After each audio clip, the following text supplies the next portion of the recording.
दोस्तों नमस्कार। मैं हूं विपिन जोशी और आप देख रहे हैं स्वर स्वतंत्र। आज की चर्चा का विषय है लोकसभा चुनाव 2024।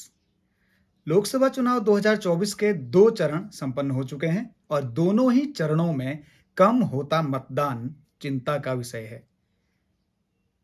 वो जनता के लिए भी चिंता का विषय है और चुनाव आयोग के लिए भी। तो आज हम बात करते हैं नेता कब समझेंगे जनता के मन की बात विषय पर। दुनिया के सबसे बड़े लोकतांत्रिक देश में लोकसभा चुनाव 2024 के 2 चरण समाप्त हो चुके हैं। आखिर क्यों हो रहा है मतदान प्रतिशत कम? कौन से मुद्दे वोटर को लुभा रहे हैं? स्थानीय मुद्दों के प्रति वोटर का क्या रुझान है? रोजगार, शिक्षा, भ्रष्टाचार।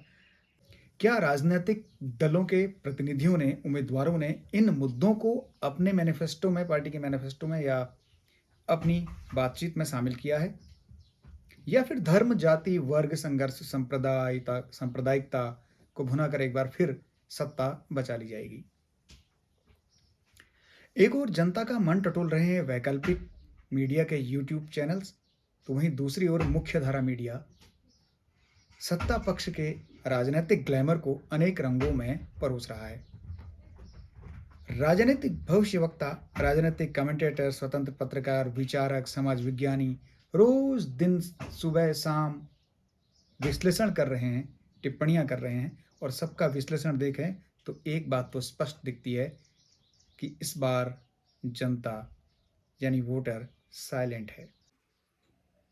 2024 का यह लोकसभा चुनाव कई मायनों में मजेदार होने वाला है। 4 जून को एक तरह से राजनीतिक दलों के लिए उत्सव का माहौल भी होगा, तो दूसरी ओर से बैठकर गहन चिंतन समीक्षा करने का दिन भी होगा।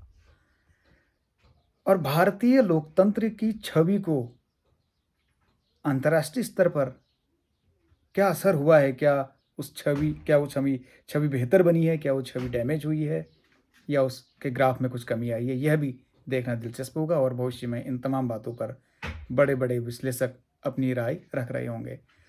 बहुत से राजनीतिक कमेंटेटरों ने, चिंतकों ने, विचारकों ने कहना शुरू कर दिया है कि इंडिया गठबंधन के पक्ष में माहौल बन रहा है। और वोट की दृष्टि से, वोट प्रतिशत की दृष्टि से भी देखें, सीटों की दृष्टि से भी देखें तो कुछ सीटों में इजाफा होने की उम्मीद भी कही जा रही है। उत्तराखंड की 5 लोकसभाओं का अगर हम देखें, विश्लेषण करें, उसकी बात करें तो हरिद्वार और पौड़ी 2 ऐसी सीटें हैं जिन पर मुकाबला कांटे का है और बहुत ही रोचक मुकाबला होने वाला है। तो इन दोनों सीटों पर पूरे देश की नज़र भी लगी हुई है। वहीं उत्तर प्रदेश, बिहार, मध्य प्रदेश, छत्तीसगढ़, राजस्थान जैसे प्रदेशों में भी चुनाव दिलचस्प हो चुका है। अब देखना यह है कि जीत का सेहरा किस तरफ बत्ता है, किसकी नैया लगेगी पार, ये बताएगी जनता। बाकी के 4-5 चरण और बचे हुए हैं चुनाव के और देखना है कि क्या रिजल्ट आता है। स्थानीय मुद्दे, जन मुद्दे, जो जीवन के लिए ज़रूरी मुद्दे हैं, वो असरदायी रहे हैं या फिर पुनः जनता ने एक जो आम धारा है चुनाव की, जो पिछले 1 दशक से चली आ रही है, उस पर अपना भरोसा जताया है। आप देख रहे हैं स्वर स्वतंत्र, आपकी अपनी आवाज़ है ये और आप सहयोग कीजिए, अपना आशीर्वाद बनाए रखें। नमस्कार, फिर मिलेंगे किसी नए मुद्दे में, किसी नए दिन। धन्यवाद।